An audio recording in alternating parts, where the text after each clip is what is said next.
What else do you eat? Tell us about your organs. Okay, let's not get ahead of ourselves. You suck!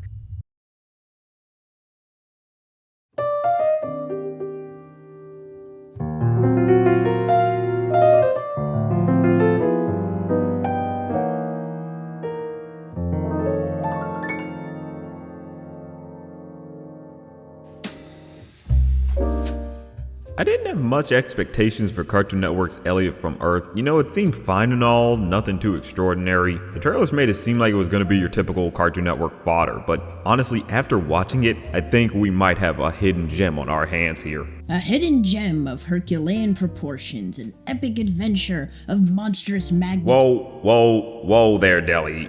What the hell are you doing here? My agent beamed me down to help you with this far-out review. And when was I gonna be told about this little collab?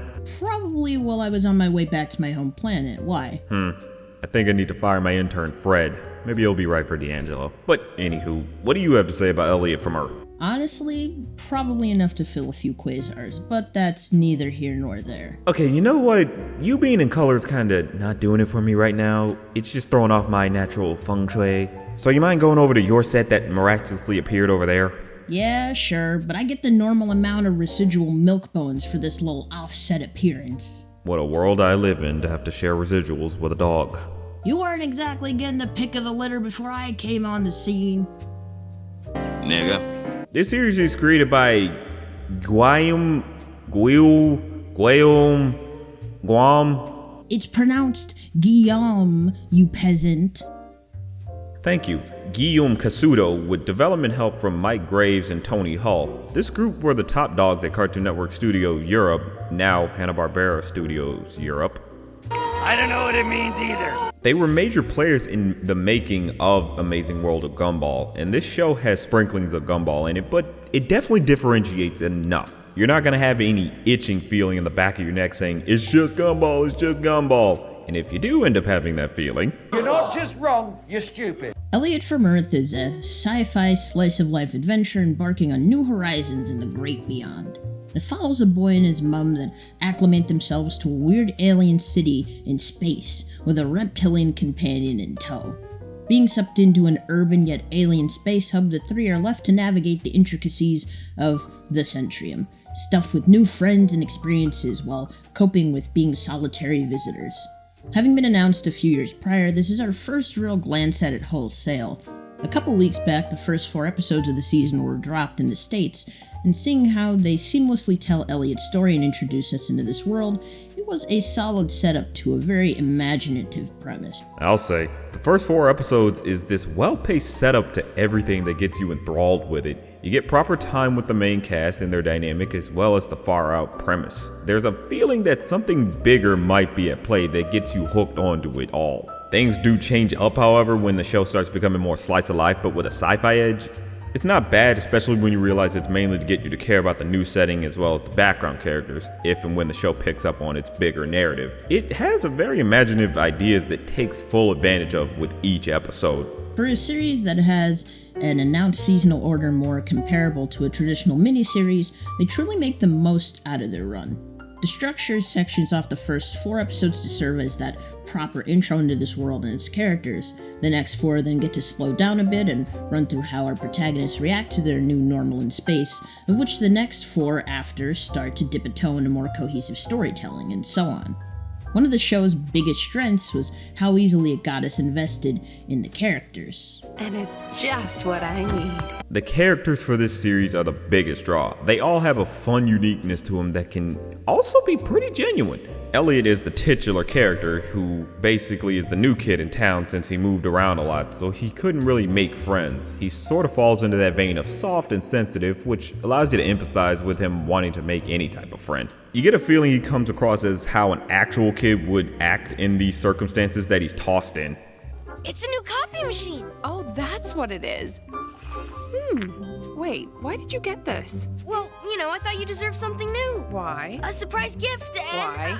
I know how much you like coffee. Why? You're such a great mom. Why? I broke the old one. There's Elliott's mom, Frankie, who operates as a geologist. Well, did until she got transported across space with her son and basically had to work odd jobs. Man, even in space you can't escape a poor economy. Ain't this a bitch? She's a fairly nervous wreck with being on an alien space station light years away from Earth. It happens. She was shunted by the scientific community for finding the rock that would eventually take her and Elliott to the Centrium. She kinda takes things in a bit differently than you'd expect, with her being cautious yet curious about the strange life forms. Her dynamic with Elliott comes across as a true mother-son bond, especially since they were alone for most of their time on Earth. It's one of my favorite aspects of them with how realistic their relationship feels. What's that on your foot? Huh? Maybe we should get moving. Yeah. Mom, I'm 11. We don't need to hold hands in public. Elliot, I'm 36, and we're on an alien planet. It's for my benefit, not yours. Hey, what can I say? I'm a sucker for the single mother raising a son trope. Sue me. Mo, as the unexpected third wheel in the trio, tends to bring out a good dynamic in both and give the trio a sense of cohesion. However lost the two humans are in the cold vacuum of space, the dinosaur kid is like 50 steps behind him. He's almost blissfully unaware of his surroundings and takes everything in stride with exuberance akin to Winnie the Pooh. He's not really dumb, but his curiosity and lack of general knowledge can wedge him into some tricky situations. That said, his found family really come through for him even when it's not convenient. The three as a collective really do propel each other upwards. In some way, they make each small victory a group effort. The boys tend to get into more dramatic scrapes, especially farther into the episodes, but clearly the three of them are meant to be a team. Considering the circumstances, it was surprising to see them support each other without more tepid resistance. Seeing their first few interactions, it really speaks to the strength of Frankie's sense of nurture and Elliott's emotional intuition for the three to become bonded as well as they are, as soon as they were. That type of unit is invaluable to the ethos of the show when having to navigate a world as visually stunning as this one.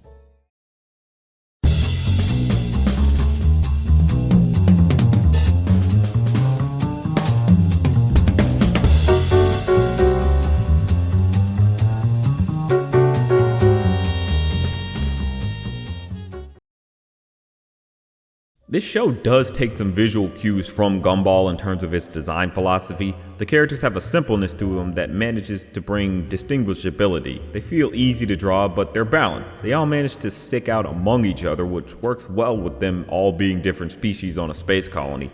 There's such a strong explosion of variety among all the background characters. It's just one of those things you really can appreciate that they took the time out to give this colony unique variety among characters. The background work is of particular note.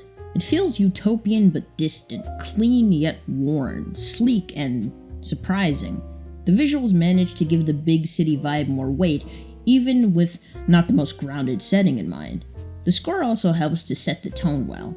It tends to be soft and sweet in a general atmospheric sense, but when the action ramps up, it knows how to deliver. Animation does fall in line to the use of riggings while blending techniques such as digital hand draw. It can have moments that play into the epic scale when it's called for. It can look just outright gorgeous. Sometimes you get the feeling the crew was just trying to show off.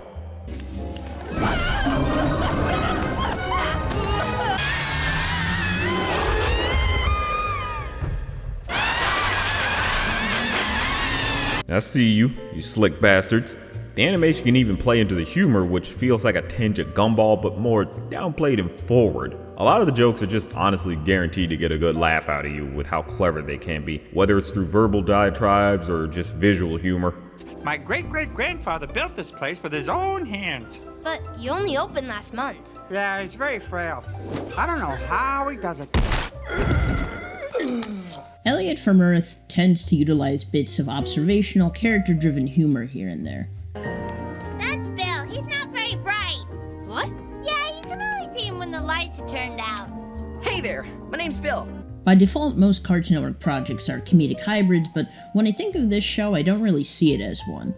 It's fairly light viewing, but its humor doesn't feel like a focus for the show. Our characters are funny, but they're not funny guys, if you catch my drift. Occasionally it feeds off awkward or embarrassing sequences that transpire, but I'd much rather walk you through a day in the life of these characters. Even as a comedic cartoon buff, I can definitely vibe with it anyway. I can see the gears in your head turning trying to make this into a gumball comparison, but if anything, it's just got a European style of comedy. Like, anything coming from over there. Alright, what's actually comedic is how much y'all try to compare these two shows. Like, I don't fucking get it. Like, why are we always comparing two fucking shows? Niggas really be like, but Spirited Away is Adventure Time mixed with Gravity Falls, and it's got a little bit of Avatar sprinkled there too, because, no, nigga, how about the art is the art, and everything's a little bit derivative, but it has its own execution, which makes it special?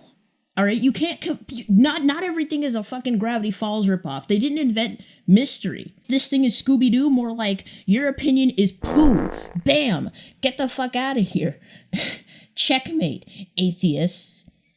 All I'm saying is that this show and Gumball are on opposite sides of the fucking galaxy. They are nothing alike. There is nothing to that. It's not gonna make anime real by insisting that they are basically the same. Your brain was left in the Centrium. You gotta go pick it up. Well, damn, Delhi. Just had to take them niggas to the doghouse, huh?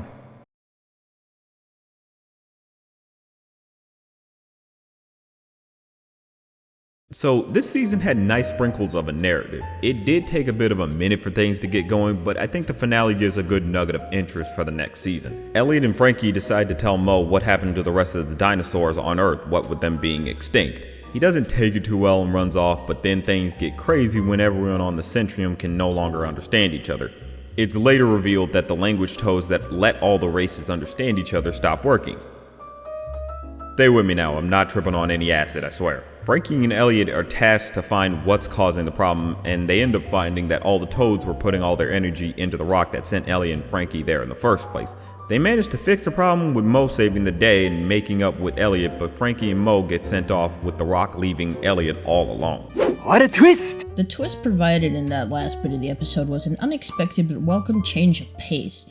It's often enough that a fantasy world chock full of world building doesn't hit the exact note needed when they do something with the lore. Here, while the cliffhanger was pretty unexpected in the context of the narrative, the events of the plot gave us enough to leave us satisfied until the next go-round. It was just a thoughtful way of reincorporating what we've seen and learned so far without having to throw 101 tiny references into the mix again. Yeah, you definitely get the feeling of a slight satisfaction, but pure intrigue by how the season was going. All these creative premises, like a guy who wears a necklace that keeps him from aging too fast but makes him incredibly so, to a girl that can predict the future and transfer that power. It all builds naturally and allows you to invest in everything going, so once the narrative gets rolling again, you're very much enthralled. The season offers so much heart and fun that it would be crazy if you weren't on board for the next season.